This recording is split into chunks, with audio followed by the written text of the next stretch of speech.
Hello viewers, আমি সুকুমার চন্দ্র creative মিশনের ভিডিওতে আপনাদের স্বাগতম জানাচ্ছি।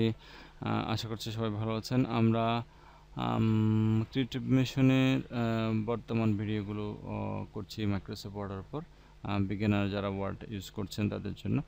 তো আমাদের আজকের প্রবলেম হলো যে ফন্ট টুলে বা ফন্ট গ্রুপসের মধ্যে যতগুলো কমেন্ট বাটন আছে আমরা সেগুলো নিয়ে আলোচনা করব। তো আমরা শুরু করছি। আমাদের ওয়েবসাইটে creativemission.net আমরা গেলেই সহজে আমাদের টিউটোরিয়ালগুলো পেয়ে যাবেন, বিশেষ করে আর্টিকেল সহ।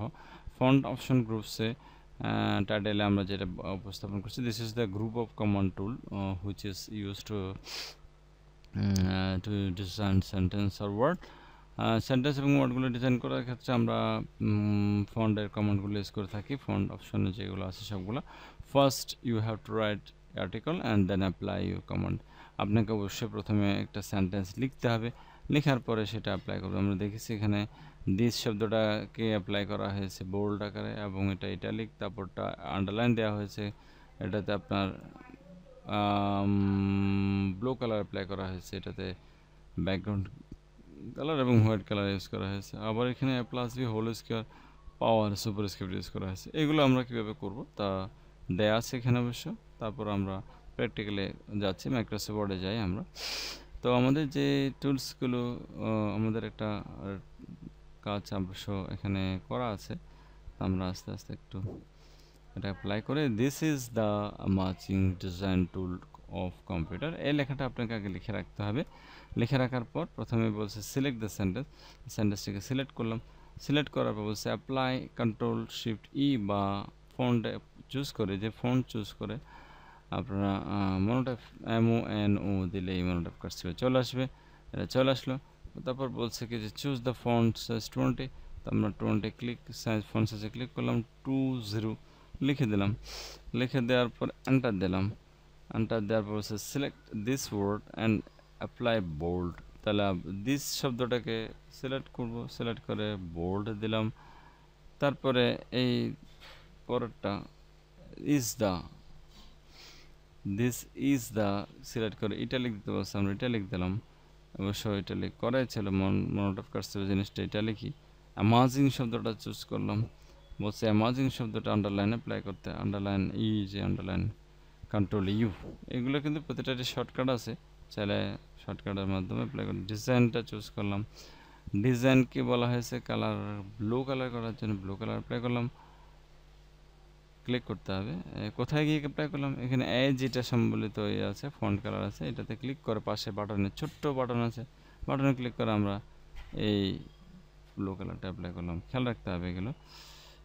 অনেক সময় আমি হয়তো করার সময় নাও বলতে পারি, কিন্তু আপনাদের আমি কোথায় ক্লিক করছি সেটা দেখে কাজ করতে হবে। টুল অফ কম্পিউটার সিলেক্ট করতে বলা হয়েছে। সিলেক্ট করার পর বলছে কি যে আপনি এটাকে হোয়াইট কালার করেন, কালার করলাম হোয়াইট। ব্যাকগ্রাউন্ড কালার করতে বলা হয়েছে, ব্যাকগ্রাউন্ড কালার আপনি ডার্ক ব্লু অ্যাপ্লাই করবেন। দিয়ে আমাদের কাজটা মোটামুটি হয়ে গেল। এখন যেটা করতে বলা হয়েছে যে ফার্স্ট ব্র্যাকেট দিয়ে ফার্স্ট ব্র্যাকেটটা দিয়ে শিফট দিয়ে ফার্স্ট ব্র্যাকেট দিয়ে plus b, first bracket close whole square জন্য 2। এখন 2টাকে আমি পাওয়ার হিসেবে কীভাবে ব্যবহার করব, প্রথমে 2টাকে সিলেক্ট করতে হবে। সিলেক্ট করে আপনাকে এই যে সুপার স্ক্রিপ্ট বাটনে ক্লিক করতে হবে, দেন আপনার এটা পাওয়ারে পরিণত হবে। এবং আরেকটা জিনিস এখানে বলা হয়েছে যে সিলেক্ট করে, এই লেখাটাকে সিলেক্ট করে চাইলে আপনি একটা ইফেক্ট ইউজ করতে পারেন। ইফেক্টটা কোথায় পাবেন, ফন্টের এই যে গ্রুপের এখানে পাশে একটা ছোট্ট বাটন আছে ফন্ট ডায়ালগ বক্স, এখানে ক্লিক করে আপনি এখান থেকে যে ইফেক্টস অপশনে গিয়ে অ্যাম্বুশ বা যাই হোক অ্যাম্বুশ আমরা অ্যাপ্লাই করলাম, লেখাটা সুন্দর লাগবে। যে ব্যাকগ্রাউন্ডে একটা অর্থাৎ মনে হবে একটা শ্যাডো পড়ছে বা একটা মোটা টাইপের একটা মনে হবে। তো এই হলো আমাদের ফন্টের যাবতীয় যা আছে। তারও আরও কিছু কয়েকটা আছে অপশন, এটাকে স্টিক টু মানে কাটা, দুটা আন্ডারলাইন কাটা আসবে। তারপর এটা সাবস্ক্রিপ্ট মানে স্কোয়ারে করলে এই যে নিচে নিয়ে যাওয়ার জন্য এটাকে সাবস্ক্রিপ্ট হিসেবে করতে পারেন। নিচে দিলে এটা দিলে নিচের দিকে আসবে, এটা দিলে পাওয়ার হবে অক্সিজেনের মতো। তারপরে এখানে একটা অপশন আছে যেটা আমরা বলে নিই, আপনারা বলে দিচ্ছি সেন্টেন্স কেস। তো সেন্টেন্স কেস দিলে যে সেন্টেন্সগুলোকে আমরা সিলেক্ট করতে হবে, প্রথমে এটাকে সিলেক্ট করতে হবে। সিলেক্ট করে এখান থেকে আপনি সেন্টেন্স দিলে সব সেন্টেন্সের প্রথম অক্ষরটা বড় হাতের হবে, লোয়ার কেস দিলে সবগুলো ছোট হাতের হবে, আপার কেস দিলে সবগুলো বড় হাতের হবে। যেমন দেখেন এই সবগুলো বড় হাতের হয়ে গেল। তো এভাবে ক্যাপিটাল এস ইস ওয়ার্ড প্রতিটা ওয়ার্ডের প্রথম অক্ষরটা বড় হাতের হবে, টগল কেস প্রতিটা ওয়ার্ডের প্রথম অক্ষরটা ছোট হাতের হবে, সবগুলো বড় হাতের হবে। এই ধরনের কেস বলা হয় এগুলোকে। কেসগুলোকে আমরা অ্যাপ্লাই করতে পারি, সেন্টেন্স কেস বলা হয়, এই কেস অ্যাপ্লাই করতে পারবো।